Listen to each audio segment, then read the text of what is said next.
A pure angel? That's just the hair. Come on. Praise and prizes have been poured over WikiLeaks. Time magazine has included Assange on a shortlist for the world's most influential man. You should remember Solzhenitsyn's words that in the right moment, one word of truth outweighs the world. But all is not quiet on the WikiLeaks front. Assange is aware that the Iraqi material that's shortly to be released will generate even more anger. In August, he travels to Sweden. He applies for a residence permit to obtain the protection of the world's most extensive freedom of the press law. Efter dagar av spekulationer så kan rapport nu avslöja att Piratpartiet tar över ansvaret för säkerhet och drift av sajten Wikileaks dataservrar. Does this mean that Wikileaks is becoming even more Swedish? I hope so. To start with, everything goes well. Julian Assange is welcomed with open arms. He's invited to major political and trade union venues. And there are calls that he should be awarded the Nobel Peace Prize. Julian Assange gör en blixtvisit i Stockholm. Och när svenska medier får höra om besöket börjar telefonerna gå varma. Ingen vill missa mannen bakom sidan som gjort fler avslöjanden under sin 3-åriga livstid än vad många nyhetsredaktioner tillsammans lyckats med under årtionden. A couple of days later, the picture changes dramatically.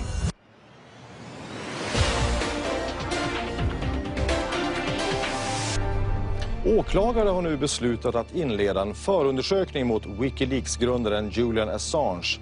Wikileaks grundare Julian Assange förhördes igår kväll. Swedish authorities have issued an arrest warrant for Wikileaks founder Julian Assange. He's accused of rape and molestation. On the 20th of August, Assange is accused of rape.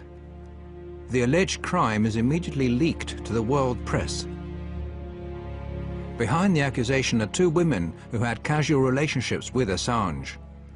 The women don't make any public statements, but the important evening paper Aftonbladet publishes an anonymous interview with one of them, which states that what started as voluntary sex subsequently became what she described as abusive.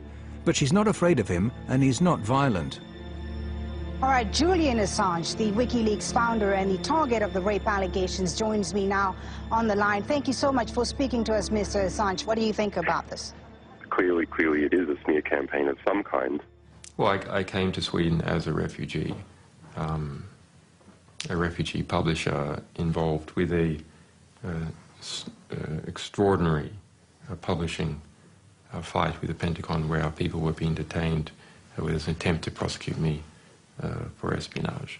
So I'm unhappy and disappointed with how the Swedish justice system has been abused. Assange says he never forced anyone to have sex and that the judicial system has been misused. He implies that he's a victim of personal revenge and US pressure.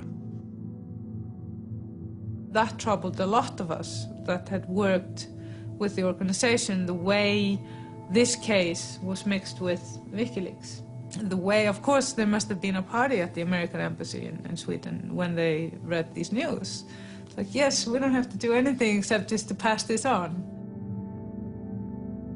But whatever the truth is, a shadow has now been cast not only on his but also WikiLeaks' name.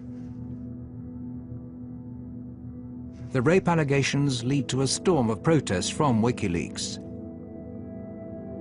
WikiLeaks has become the sensation because the 2 last big scoops, and the only scoops that have been actually played into the hands of the mainstream media, are sort of WikiLeaks versus the US or Julian Assange versus the Pentagon. This is not what WikiLeaks is about. It is a site that focuses on all sorts of leaks from all over the world. It has weakened the organization. That is my perception. Too much focused on one person, and one person is always much weaker than an organization. The difference of opinion began when Assange